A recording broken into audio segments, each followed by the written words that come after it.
A guy worth $20 million has less than half his money in the stock market. You and I trade every day. Less than half. So where's the other half hiding? It's not under a mattress. It's not crypto.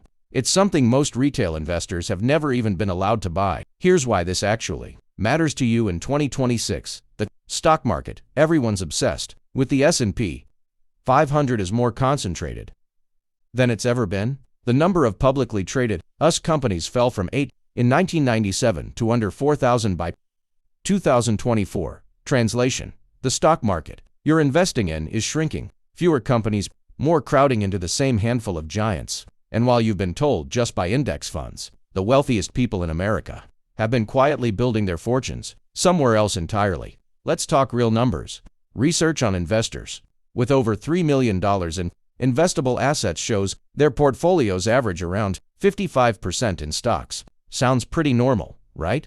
But zoom out to the people with over 25 million, and that public stock allocation drops sharply while private company equity jumps to 21% of net worth, more than triple what it is for those with 2 to 10 million. The richer they get, the less they look like you and me. Family offices, basically. In-house investment teams for the ultra recently reported their top 3 holdings as private equity at 28%, public stocks at just 15%, and real estate at 13%. Private equity beats public stocks almost 2 to 1. And get this, public stock allocations among these families actually fell 28% in just 1 year. While retail investors poured money into the stock market, the wealthy were quietly pulling back. Why would anyone walk away from stocks during a bull run? Because over the long haul, private equity has historically won. Private equity has outperformed the S&P 500 over the past 5, 10, 15, and 20-year periods. According to Pitchbook data, one independent breakdown found that over a 20-year window, private equity returned roughly 10.5% annually, compared to about 5.9% for the S&P 500, nearly double. That's not a rounding error. That's a different financial universe. But here's the twist that breaks everyone's brain. Private equity does not win every year. In 2023 and 2024, private equity actually lagged the S&P 500 by about 17% each year because a handful of AI megastocks dragged the index up. So why do millionaires stay in it even when it's losing short-term? Because they're not playing your game. Research from KKR found that when the S&P 500 drops more than 5% in a year, private equity has historically beaten it by an average of 7.5 percentage points. They're not trying to win the sprint. They're insuring themselves against the crash you're not ready for. So why don't you just buy private equity? Because for decades, you legally couldn't. Most private equity funds required accredited investor status, meaning serious income or net worth thresholds plus minimum buy-ins that started at hundreds of thousands of dollars. It wasn't a secret. It was a locked door with a velvet rope, and you weren't even invited to knock. Here's your actionable takeaway. And it's not go buy a private equity fund tomorrow. It's smarter than that. First, stop assuming the S&P 500 alone means you're diversified.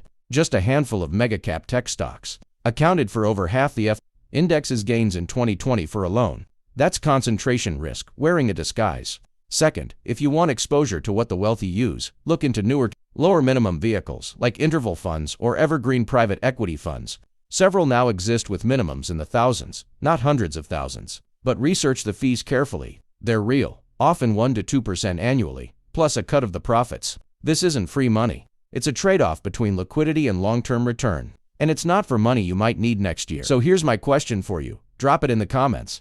If the wealthiest people in America are betting against the idea that stocks alone make you rich, what do you think they know that the rest of us are only just finding out? And before you go, quick gut check. You're probably thinking gold or real estate must be the safe alternative everyone always talks about. Here's the twist for next time. Fine art has appreciated about 11.4% per year over the last 30 years, actually higher than the S&P 500's, roughly 10%, and miles ahead of US real estate's 3.9%, an asset that's basically been beating stocks for 3 decades, and almost nobody outside the ultra-wealthy even talks about it.